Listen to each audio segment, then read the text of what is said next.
Takže vítejte u další tiskové konference z Openu Teplice a se mnou je tady vedoucí hráč po 5. kole, Daniel Naroditsky. Welcome, Daniel. Thank you.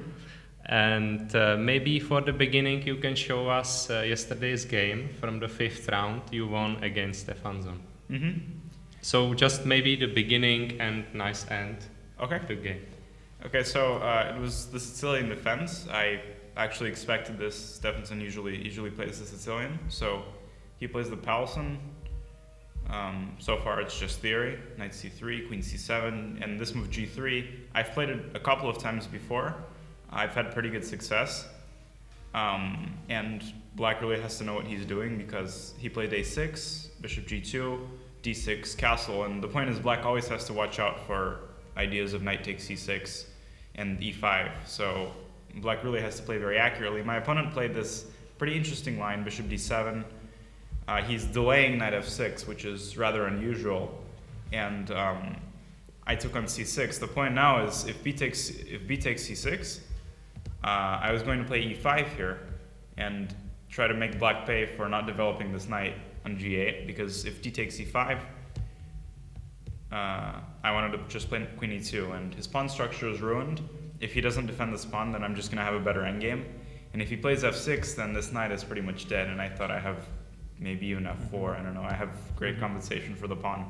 Actually, there is one interesting point, at least I remember, that if you play somehow, isn't it here or maybe the move before, if you play this queen g4? Yeah, queen g4 is the main move actually, I didn't play it h5. And there is this h5 and taking and catching the queen. Mm-hmm. So Exactly. why you, I remember that you saw for a long time here, because maybe... Yeah, I was thinking about queen g4 actually. Okay, I didn't know the theory here. I saw queen g4, h5. Apparently this is the main move. I wasn't thrilled with it. I just thought a4 is sort of more positional. So you didn't know it, but you saw it during the game? Yeah, H5? I found it. Mm-hmm. It's very nice. Thank you. Yeah, so I played a4, just trying to get this positional crunch on the queen side. He developed his knight. I mean, a5. I thought I was, slightly better here. Mm-hmm. Perhaps this is a slight overestimation. Maybe the position's just equal, but I was pretty happy with my position here. Mm-hmm. Okay, he played rook a8, which was actually played a few times by grandmasters like Polgar and Nisipiano. They've played this move. I was a little puzzled. I wasn't quite sure what the point of this is. I just played queen e2, almost a novelty. What I wanted to do is at some point bring my queen to c4, and maybe even b4, b5, I wasn't sure. Mm-hmm. And if queen c4, then knight d5 was also a threat. So he played d5, which I think is a mistake because the isolated pawn on d5 will just be weak. Mm-hmm. So bishop b6, queen c8. Should I go to the end or should I just keep? Just to show how you exchanged pieces. So he takes d5, he takes d5, and now I think I'm just better. This pawn is very weak. Mm-hmm. Rook can't go to d8 because of the bishop. He has to pretty much give up his bishop, queen d4, attacking the bishop. To save the d5 pawn. Exactly, yeah, and I was really happy here. Black's position is pretty solid, but I have two great bishops, attack on the d5 pawn. Yeah. No real risk of losing. Rook e8, so now I just traded and played bishop d4. And now you had planned to push your pawns. Yeah, at some point push my pawns, and also it's very easy for Black to make a mistake, miss mm-hmm. something like c4, and that's exactly what he did. He played knight e4, I just moved my queen away. h4, I mean he maneuvered his knight to e6, but now my bishop just goes back to b6, and queen d6 is a threat. So he's forced to pretty much play queen d7. Now I defend the d4 square. Of course, the computer I'm sure will make a draw here, but practically speaking, the position is really unpleasant for Black. Like, he's got to be really careful. Bishop b5, and now this really unpleasant move, queen g4. Again, for a human, it's a really unpleasant move to face because I have ideas like bishop d4, especially if he moves his bishop from b5. Now I think Black should have just played bishop c6. I would have probably played something like h5, h6, I don't even know, maybe queen h4, back to b4, and slowly try to push these pawns. Black has chances to draw, but of course white is better. Mm-hmm. So he played bishop d3, which is a mistake. It allows me to attack his pawn. And now the point is if bishop e4, I take, play queen e5, and I have double attack on e4, and I'm threatening queen b8. So for example, if queen c6, check, only move is knight f8, and now I thought I have this strong move, bishop c7, and he can't stop bishop d6, which wins. It looks so. So he's forced to go back, and now my queen becomes active. Queen e5, I'm threatening queen b8, and he can't stop it because his queen is tied down to the pawn. He's got to play the very weakening move f6, check, king f7, f4, and now the pawns start moving. F5 is a very big threat. He's forced to move his bishop away to stop f5. Now I actually saw that I had a chance here to play the very nice move c4.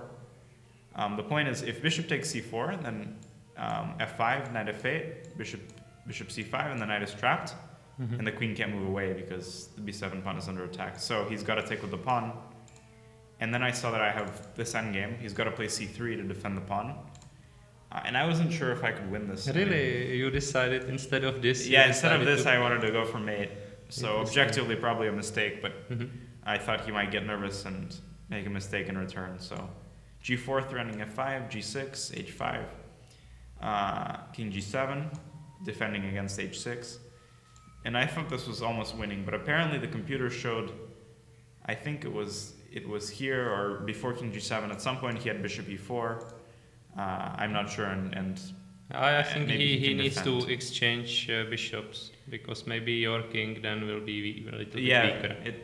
I was in time trouble here, so I underestimated. He took instead and allowed this move g5, and now his king becomes really weak, and the e5 square, I'm trying to create the e5 square for my queen. And the rest of the game was like kings hunting. Yeah, it was really interesting. Queen c7, he's trying to defend the e5 square. Queen e8, a very brave move, knight takes f4. I thought I was winning immediately, but actually not. Queen f8 check, king g5, and there's no forced win. There's no forced way to win the knight, so I just took the pawn. And here he made, I think, probably the decisive mistake. I think queen e5 was the best chance to draw, and I actually thought this endgame was winning, because I have this idea of b3, c4, but maybe not. Maybe he can still try to draw it. I'm not sure. e3, and okay, it's interesting. It's complicated. So he played bishop f5, allowed queen b4. Once again, keeping the pin on the knight. His bishop went back to defend the pawn, and now queen e4. Yeah, this position must be winning. Yeah, this is winning because his king will never move away. He's completely tied down.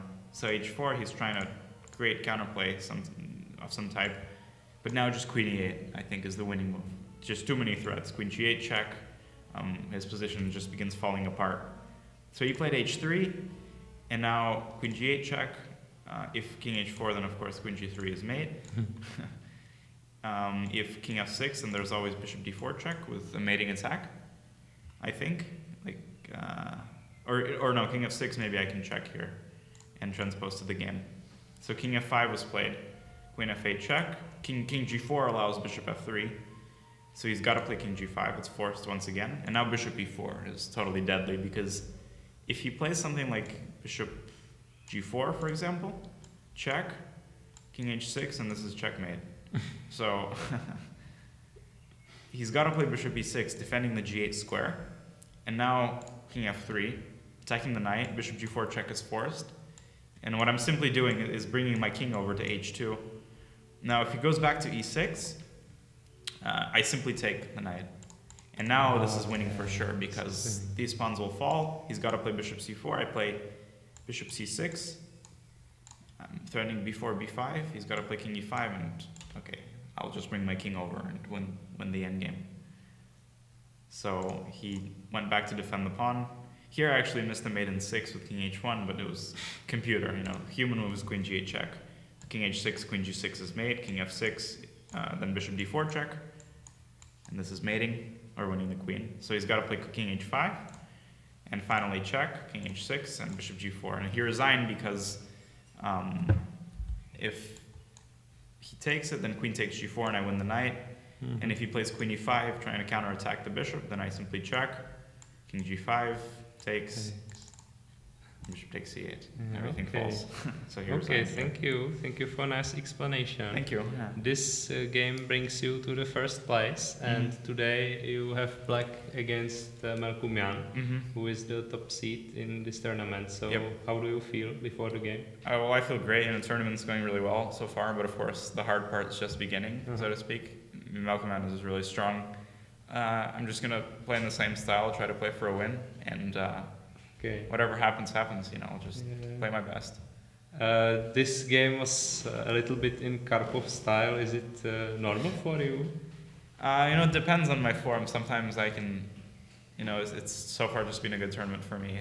This is the kind of win that I'm really happy about, both positional in the opening and then tactical at the end. Certainly the mistakes are made. I didn't play perfectly, but I would say that it was enough for a strong grandmaster. Yeah, exactly. So.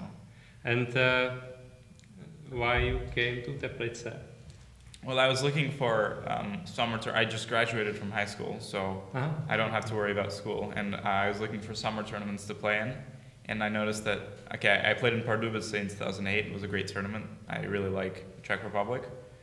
And Teplice was a really strong tournament last year and the year before. A lot of grandmasters and relatively easy to get to, even from San Francisco. Just 2 flights and 30 minutes or 40 minutes from Prague. And it's a great city, so I'm really enjoying it so far. Yeah, and since you finished your high school, now you will become chess professional, or? I don't know yet. It's still sort of hanging in the air. Next year, I'm just going to play chess. I'm not going to university next year, but the year after, I probably will. So next year, I'll see. Maybe I will see if I results, can. If I can get my rating up. Actually, you had one very good result recently. You finished 5th in the U.S. Championship. So congratulations. Thank you. Yeah. And you won against Ray Robson. This is another young talent from the US, and I was wondering, what is your relationship with him? You are enemies or friends? We're frenemies, I guess. So a little bit of both. We have good relations, but of course, there's always some rivalry. But in general, I just try to maintain decent relationships with everyone, and he's no exception. And this championship, this was qualification to US Olympic team, or what is the system? I think U.S. Olympic team, if you win the U.S. championship, or if you come in the top 3, I think you qualify. I'm not sure, but I didn't. Unfortunately, this year I didn't qualify. I'm not. I don't have my rating quite up to that standard yet, but hopefully next year, if I can continue playing well, hopefully next year I can qualify. So maybe this is some of your goal. Yeah, it's certainly one of my goals. Okay.